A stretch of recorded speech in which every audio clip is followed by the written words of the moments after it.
Okay, so till now we have discussed the dependency injection feature of Spring, how the setter injection, how the constructor injection is being done, and what all aware interfaces are done. So today we'll discuss the most important topic in the Spring, that is the bean scope. So what actually a bean scope could be? Till now we haven't set any scope of the bean. The Spring actually support many bean scopes. So let's first understand it in a theoretical way. Yeah, we saw two aware interfaces in the last.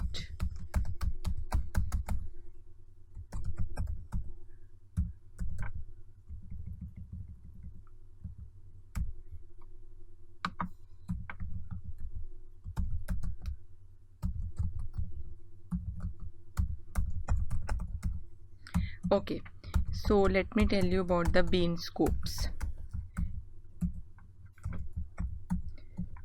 The first bean scope is singleton.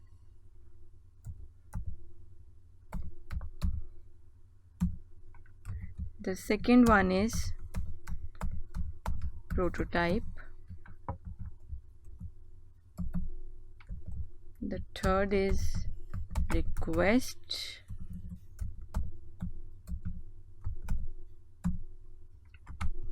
Next we have is session.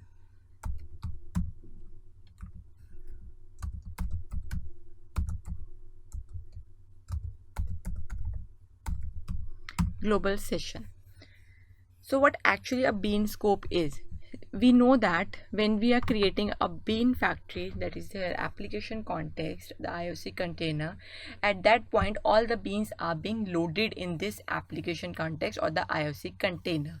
So we can definitely change the way the beans are being loaded inside the IOC container. And how we can achieve that? By using the bean scope. By default, all the beans which we have defined in the spring.xml, they are singleton beans. You can also check it in the console. You are seeing over here pre-instantiating singletons. So means we haven't set any scope using the scope attribute. Why? Because by default it takes the singleton beans. And what does the term singleton means? The way it is being done in the Java. What the singleton pattern is? Only one instance per class. So here also we can say that only one bean is being created only once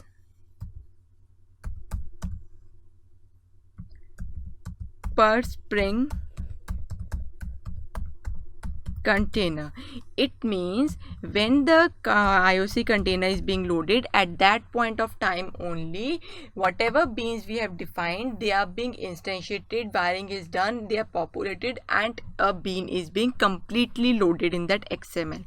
After that, no matter at whichever point you call the get bean, like here you are calling a get bean, see here in the display data you are calling a get bean, this will give you the same director bean which is being populated at the time of IOC container. If you do this get bean in some another class, say get bean of director, you are doing it in manager, it's not going to give you a new bean, rather it will give you only the old bean that is being created at the time of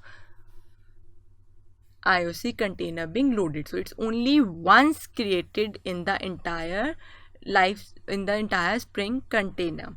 But the prototype bean is opposite of singleton, because this is newly created for each request. Means whenever you will do get bean, the new bean will be created.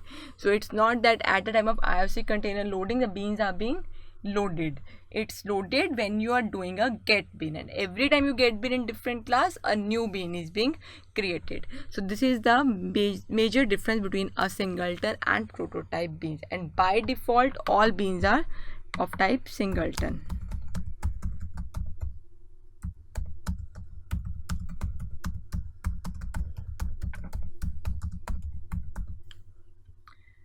By default all beans are of singleton type.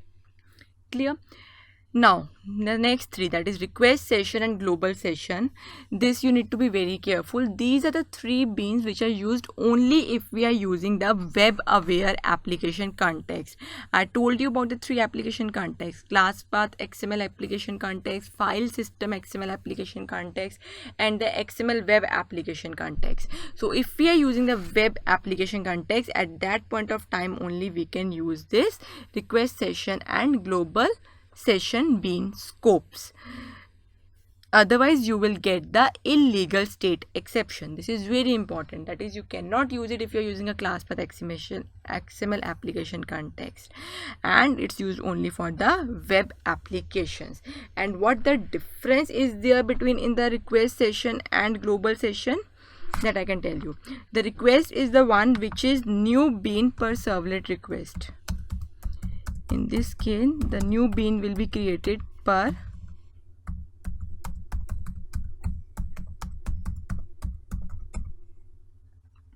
servlet request. And what about session? In this, a new bean is created per session.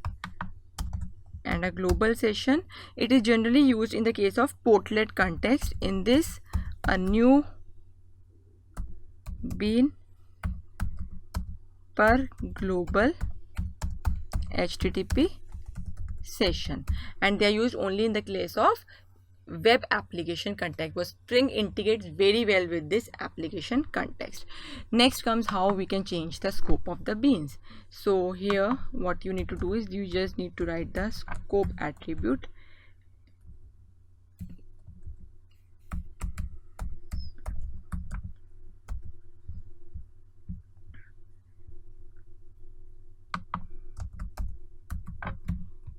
Anywhere I can change the scope.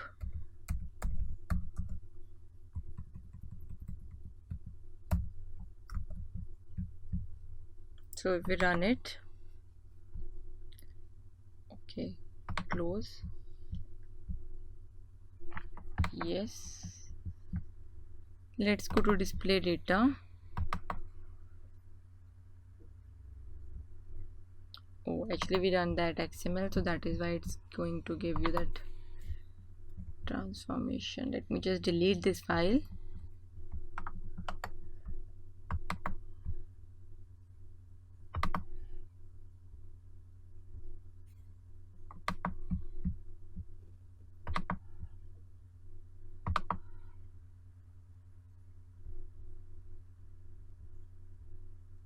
Nothing will change. Output is not going to change. It's just that we have changed the bean scope. And why it is showing singleton also? Because some beans are of still type singleton, like address is over here which is of singleton, so it shows you the singleton bean. So this is how you can change the bean scope in case of Spring. That's all about the bean scopes.